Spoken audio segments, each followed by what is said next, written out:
kitchen chaos to well-oiled machines. Get ready for newfangled technology and old-school know-how. Stories and a good bit of fun. I'm Simon, and this is Culinary Mechanic.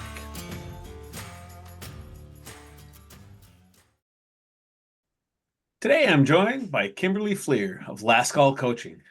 Kimberly, welcome. Hi, Simon. Thank you. Thanks for having me. Good to be here. Such a pleasure. Um, I think you and I we were both on a call recently, or maybe not quite so recent anymore, a couple months back. And I think that you and I just kind of caught the fact that we'd been following each other, and it was one of those like, "Hey, I like what you're saying," and and I think you said the same thing. So I'm glad that we can bring you on and get to hear what has been going on in your world and what you're doing out in the world. I think because this is Culinary Mechanic, we should probably just start with how'd you get into the industry? It's a long time ago. I got into the industry in my little tiny hometown in Northern Ontario, at a Petrocan truck stop. I took my first serving job at the age of 15. Uh, Wow. I didn't come from a family with an excess of money. It was, kind of rocky ground, so to speak. And so any opportunity I had to go and hang out with people, because it was also where all my friends got to hang out, we would drink coffee. And so taking that role, yeah, was setting the stage from the beginning. I remember having to get the other women to serve the beer for me because I obviously wasn't old enough. And then the first day I made $18 in tips and I thought I get to keep this. Like I get to take this home today. And I remember the woman being like, yeah, I thought I'm hooked. This is for me. Cash money. That's where it started. And then it was off and on, obviously, because I did go to school. And so that was the first serving job. And then it just extended into a lot of different places. I left that hometown a few years later and I went south. I went towards Toronto and I started working in a golf course resort Oh, wow. when I was, yeah, just shy of 18 years old, which was really fun. Drove a golf cart around and served sandwiches and beers to the golfers. The beer girl. Okay. Beer girl, yeah, I rolled that cart a few times. Wow. I mean, this journey really goes for a while after. I've worked in probably upwards to 18 to 20 different restaurants Okay. in my career of hospitality. So after that, Awesome. I actually went to school and took hotel resort management. My grandmother had a big hand in raising me, and she really wanted me to go to school. And I thought, well, the easiest way to just get through that is to take hotel resort management and keep it in the direction that I could see I was already headed. Right. The industry really took me in at a time where I didn't have much direction. I didn't have much uh, insight into where I was going in life, but I knew that the industry was fueling all the fun that I wanted to have and the cash Right. in my pocket. So I went to school and still maintained my serving job, and I did that in Southern Ontario, outside Toronto, in a town called Barrie. Oh, wow. And then I just kept going. Once I Right. discovered that no matter where I went, there was a restaurant I could work in, and I Mhm. went for it. You could say I was running from myself, but I did Southern Ontario. I went out to Whistler and I worked for the Fairmont. I spent 2 years, '06 to '08 in Whistler. I met a whole bunch of Kiwis and Aussies there, and I thought, well, if they can all come over here, then I'm going to go over there. So I spent 5 or 6 years over in New Zealand and Australia, again, working in restaurants as a server, bartender. I was a sommelier. I got Nice. paid to drink for a while. That was a wild, wild time. To be honest, my whole experience, the lines were very blurred between professional and personal.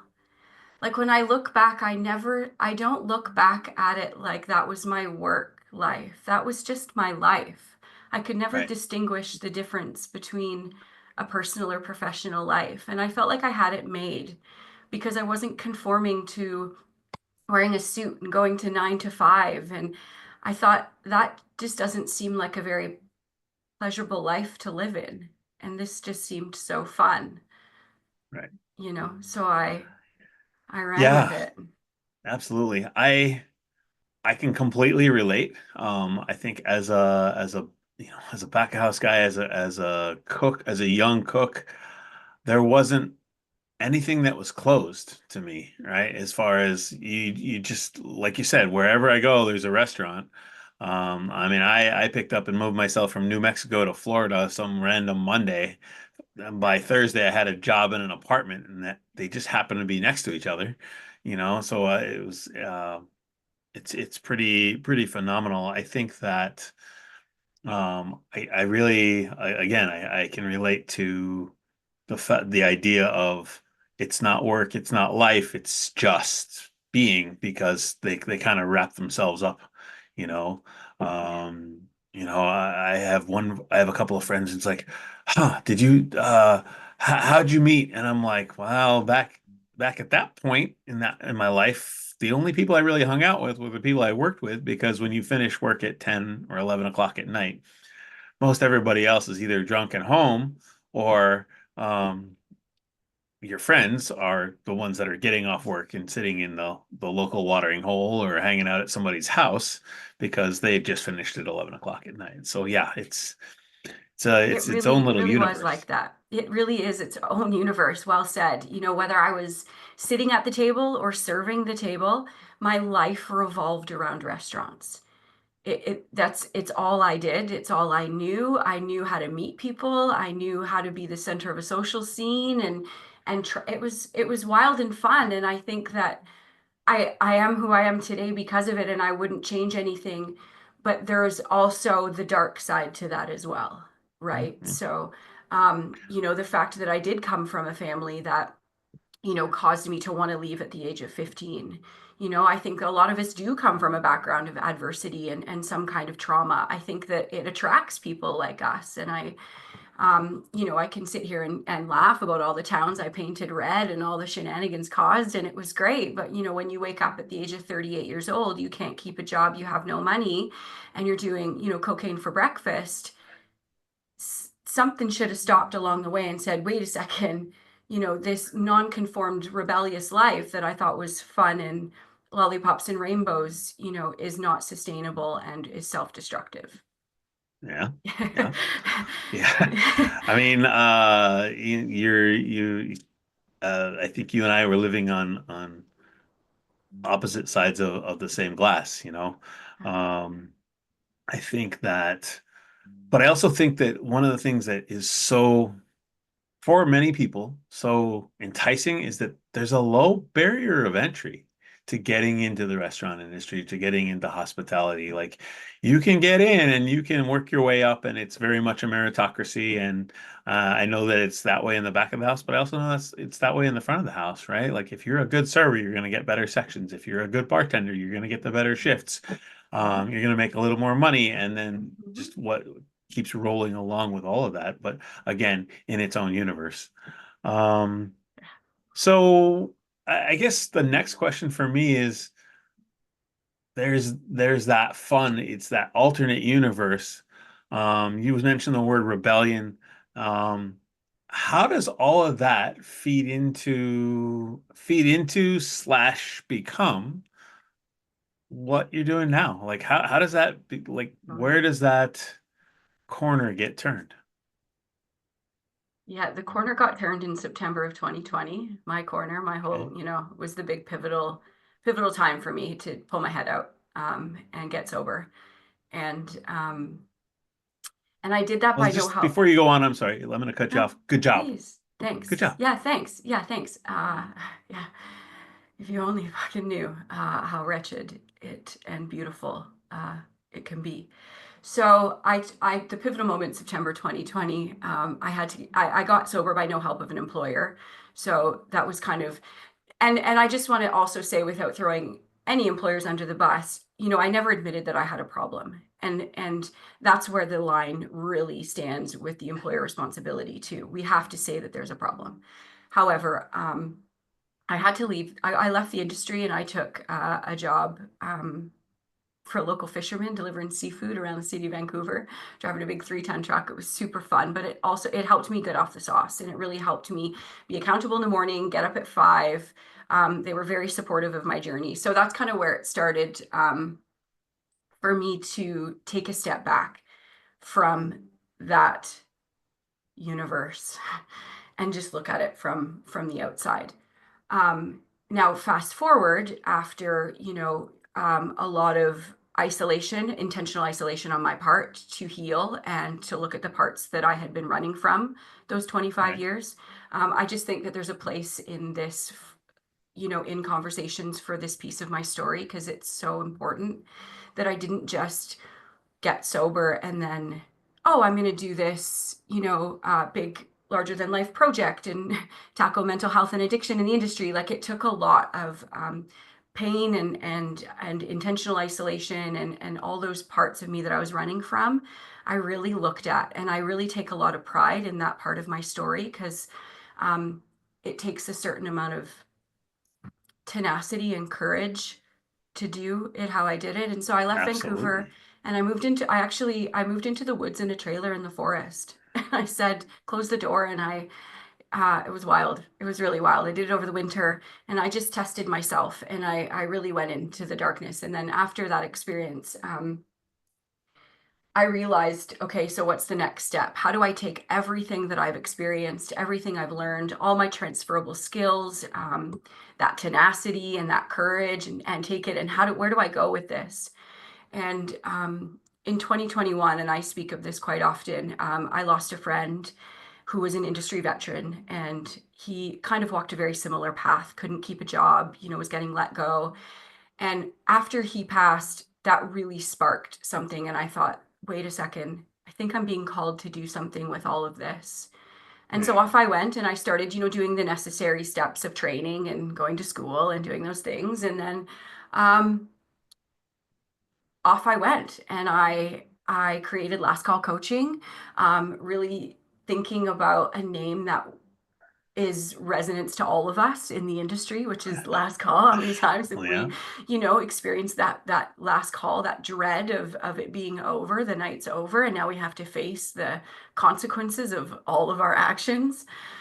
Um, and so yeah, that's kind of what led me here is all of it. And then I mean, I truly believe that people who work in the industry are some of the most gifted and remarkable people who have the ability to do things like I'm doing and are able to stand up like what you're doing and not be put in a box and to have a voice, for those who can't have a voice or not here anymore to have a voice. Right.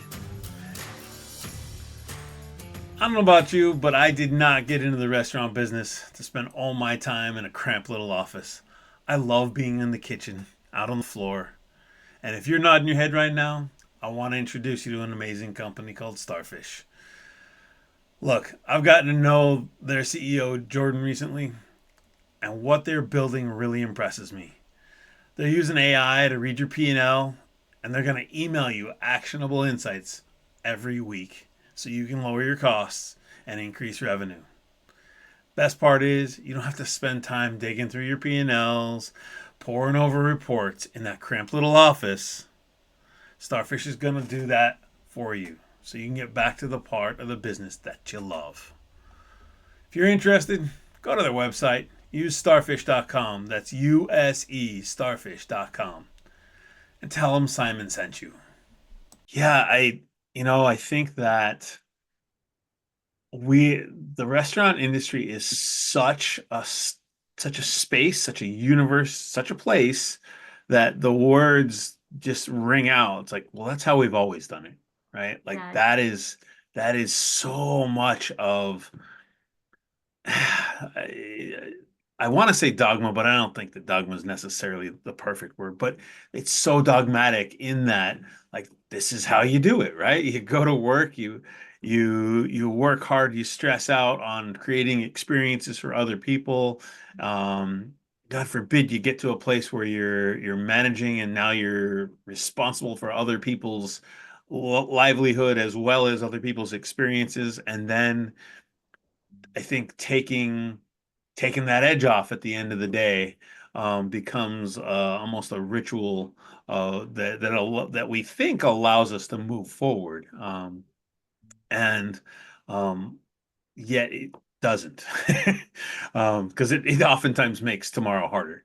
You know, I definitely, I took the edge off for many, many years, and only in the last couple, as I've gotten out of operations, I still have a drink here and there, but I don't have the edge to take off anymore. I found this magical thing where I just almost without trying, like my intake of alcohol, um, just drastically dropped in the last even like 6 months. Like I look around the other day and went, huh, okay. I guess I don't, and it used to be something that was just sort of built in.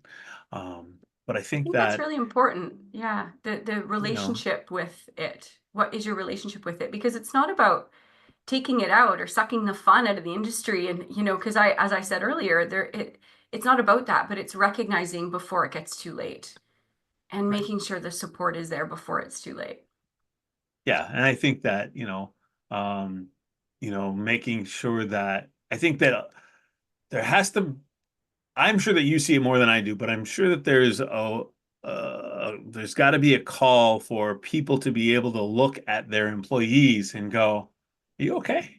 Right? Instead of, um, I think the old-fashioned way for me was check your shit at the door, right? Like whatever that is, just turn it off and just come and do this.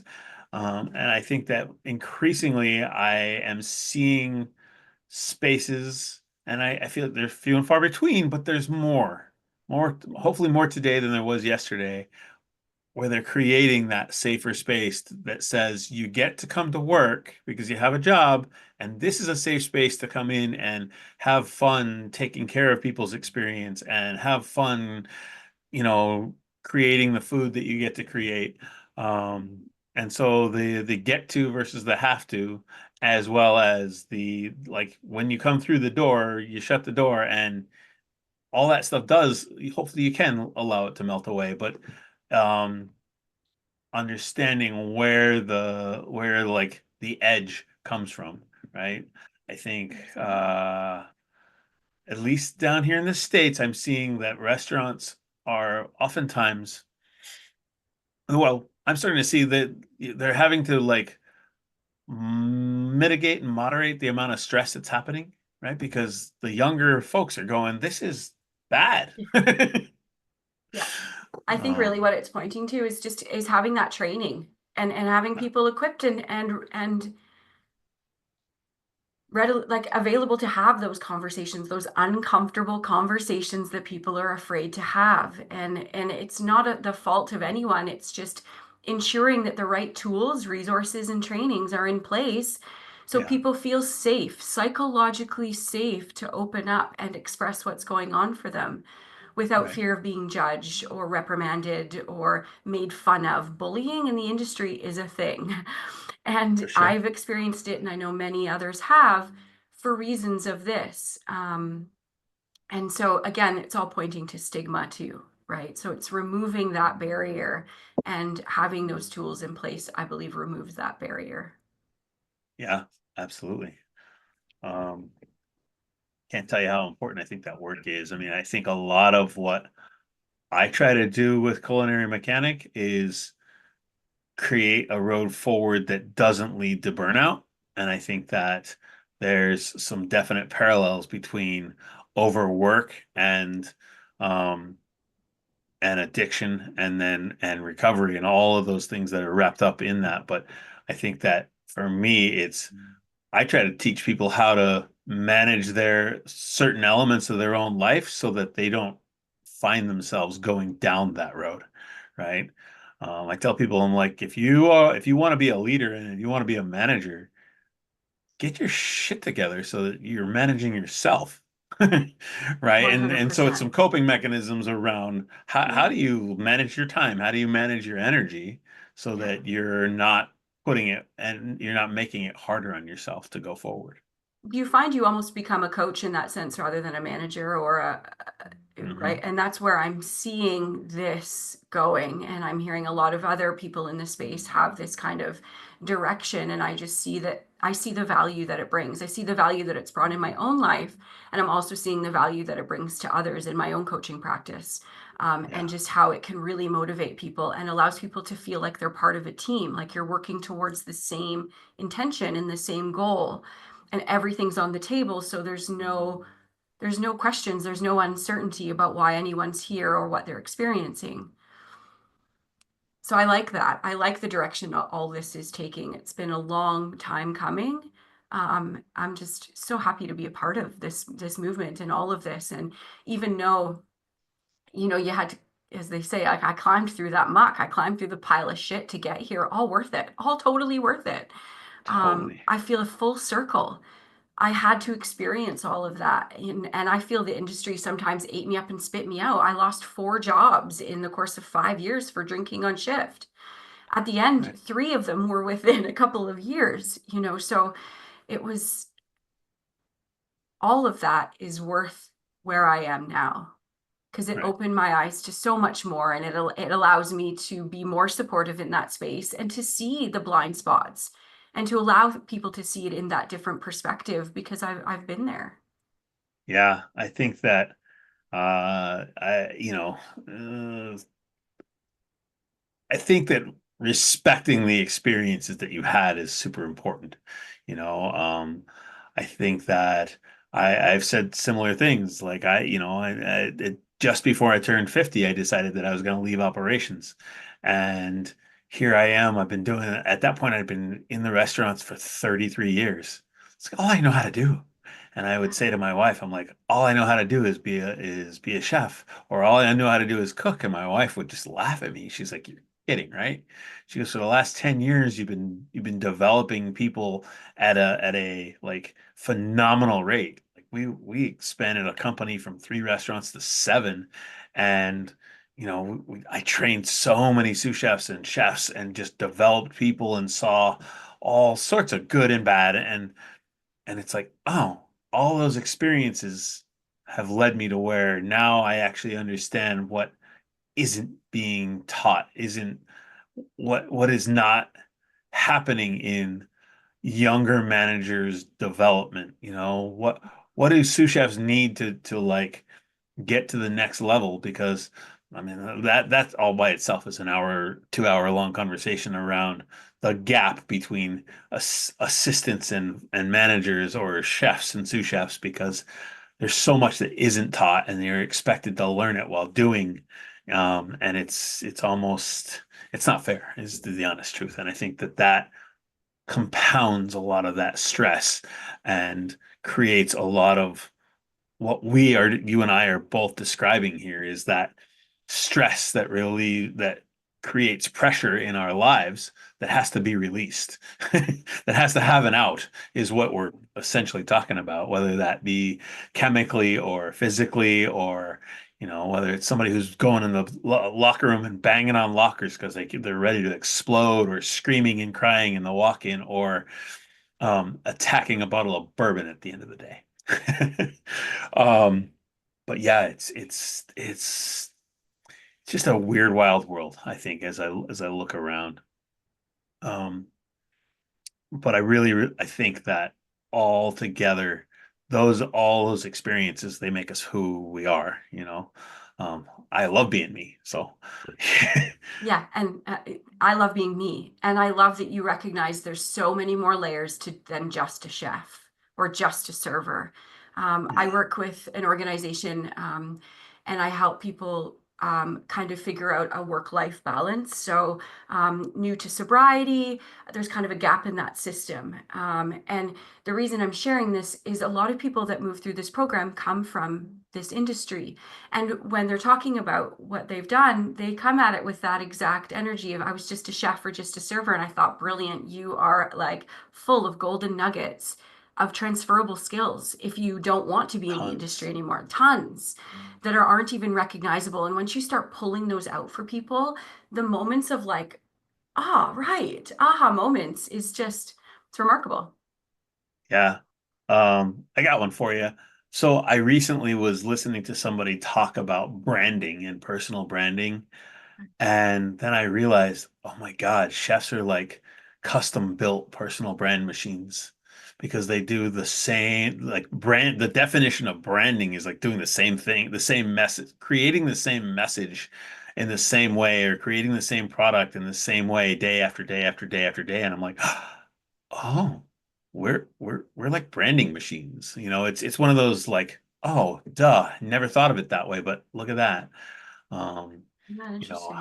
how, you want to talk about product messaging, right? If you're a chef and you want somebody and you want the servers to sell your dish, what do? You have to go out and you have to like, you have to make it for them. You have to show it to them. You have to help them explain it. You have to let them understand what the sauce is, the thing and the stuff and everything else and the twirly bubble thing on top and why that makes the experience, well, gosh, that's branding and messaging and marketing. And it's just fascinating to realize all those underlying skills. And that's just a little teeny tiny itty bitty example.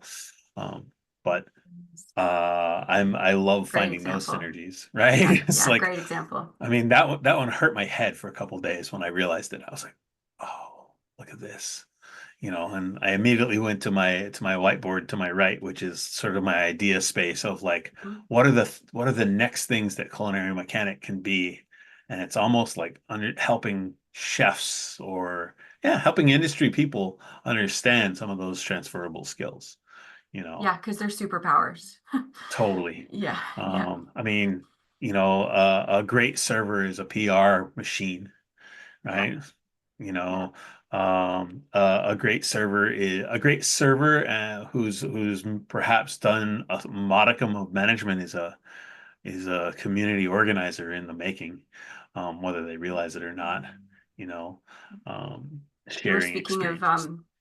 self-awareness earlier, I think before we got on the call, and like that's magnified in industry folk because we can't be anywhere else but in the present moment when in the middle of service, Oh right? yeah, So if you think it even, I mean, you could like even from a spiritual context of like present moment living. Eckhart Tolle would love this. I think he even speaks about it in his book Power of Now that servers are like because you're even chefs constantly in the present moment. You don't have the ability to be often past or future or analyzing or possibly your problem solving because everything that you're doing has to be done right now. yeah, Or the ability to have a to-do list in your head 10 things long and to be able to check them off in order and still continue to add to the list as you're checking them off yeah. and having Checking them conversation off, and adding more all yeah, on, yeah. It's a getting caught with a curveball and having to completely scrap it all and move in a thoroughly different direction. yeah. Um, And you don't forget know, that sneaky shot of Jameson from your locker in the middle of it all. oh, how could you? Um, I think that one of my favorite chefs in the whole that I worked for years ago, his name is Joaquin Spical, and he's got the Patina Group out of LA, which is now bi-coastal because, Empire. Woof. Um, but he has a quote in one of his cookbooks that says, "You're only as good as your last service." Right. And so it's that whole idea that like everything you want to talk about present moment, yesterday is gone. And if you were Mm-hmm. amazing yesterday and you suck today, then you suck, and I think that once again, astounding amounts of pressure are being applied to individuals. And I think that, you know, I think that for me, a lot of what I take away from listening to you, as well as what I look at doing on a daily basis, is providing other pressure relieving coping mechanisms. You talk about work-life balance. I talk about like learning better ways to prioritize what you're doing so that you're more productive so you can just get home at night. Right? Because I think about the manager or the chef who says, I'll be home at 7 and here I come at 8:45. Or I'll be home at 9 and it's midnight because oh my God happened, and how do you manage the stresses? How do you create systems in place for your employees, but also for yourself so that you're able to like get recharged by playing with your kid or get recharged by getting to go home and I don't know what look into the eyes of your partner and find what brings you back to level, you know. I Um, recently read something, and it may have well been on LinkedIn, but the work-life balance, like to actually to throw that out the window and just find balance, right? huh, So find balance in all you're doing. So instead of trying to balance work and life, just find the balance. yeah, And I think it takes, it takes us having to look at the parts of ourselves again that we may not want to look at, but like, what is our sleep like? What is our diet like? When are we yeah, getting enough exercise? We can sit here, and the industry is a big component, but we have to take some kind of responsibility as to how we're showing up in our life as well, because a lot of it absolutely. does come forward into our professional life. Yeah. So, It's all and in having managing good yourself, support. right? Yeah, You know, I think the absolutely. other one it's funny how you mentioned LinkedIn, but I saw something recently as well that says work-life balance, all that is crap. And this person was all about making sure that those two elements harmonize. So their example was, well, sometimes you're going to work your ass off and there isn't going to be a balance, but are you communicating to your partner? Are you communicating to your family, whether it's your wife or your mom who you're supposed to visit on Wednesdays? Um, are you communicating so that all of that is sort of in within context? Because there are times when work goes huge, but then there's other times when, okay, we're in the slow season or Mondays are really slow and I can get out of work a little bit earlier.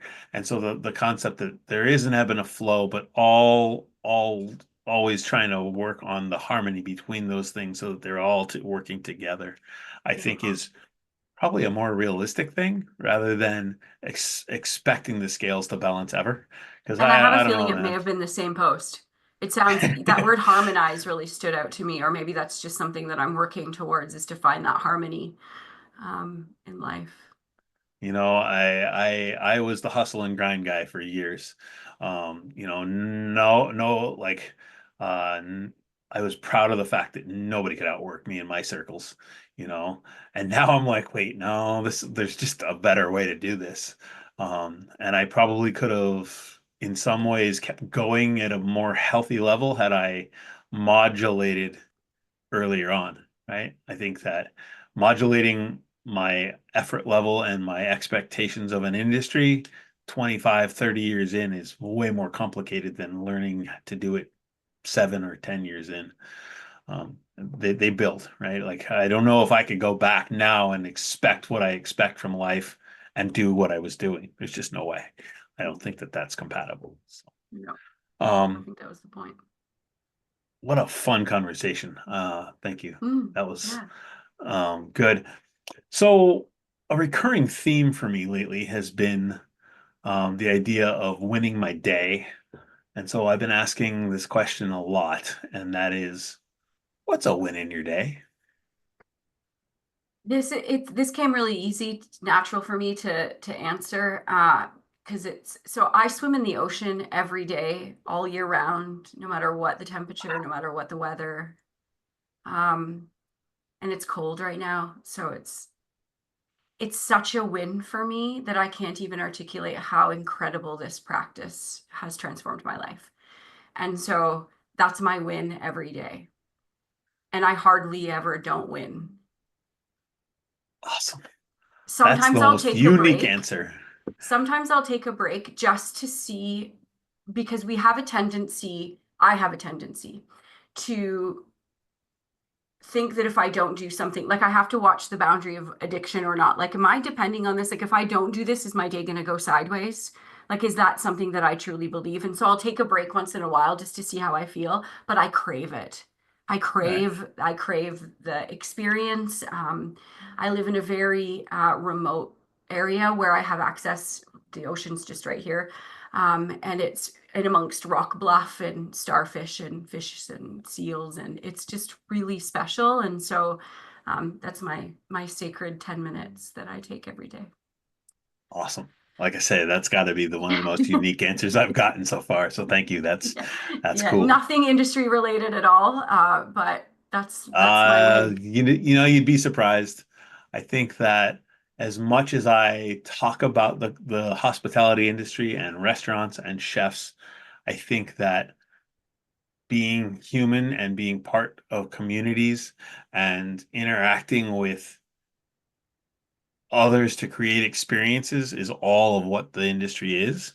And so, once again, how you deal with life and how you interact can be a hack for other people, right? Like I hope that somebody listening to this and or watching it on, on YouTube goes, "Huh, that sounds awesome. I want to try that," because I think that there's so many different ways to approach the issues that are wrapped up in our industry. I guess is the best Yeah. way to say it. And if cold plunging is something that anyone's interested in to cope as a coping mechanism, cold water therapy is highly recommended. And to start 10 seconds in the shower, because it takes practice. But now to do 10 minutes, it's transformative. There is no pill Awesome. on earth that could do what that practice does. So Huh. um, I can I believe that. I can believe take that that for leap if sure. anyone's listening and wants to Yeah. do it. Yeah. Well, awesome. So in the show notes, we're gonna put how to find you and last call coaching. Hmm. So for all of you out there, if you are interested in talking to Kimberly about the industry, I'm sure that that's an option. But I think also just helping to find different ways to deal with what has been going on in your life and with regards to recovery and the industry. I think that's pretty awesome. Yeah, it is. So Thanks, Simon. I appreciate you and the space that you've created. awesome. Thank you for coming to play in the sandbox because it's fun to bring different folks in, to see different things. It can't all just be business, business, business, which is really a lot of what ends up being, but that's okay. So all you out there, please keep listening and watching because the number keeps growing every week, ever so slowly, but nevertheless, it keeps growing. And Kimberly, thank you so much. We'll catch you on the flip side. Look forward to it. Thank you.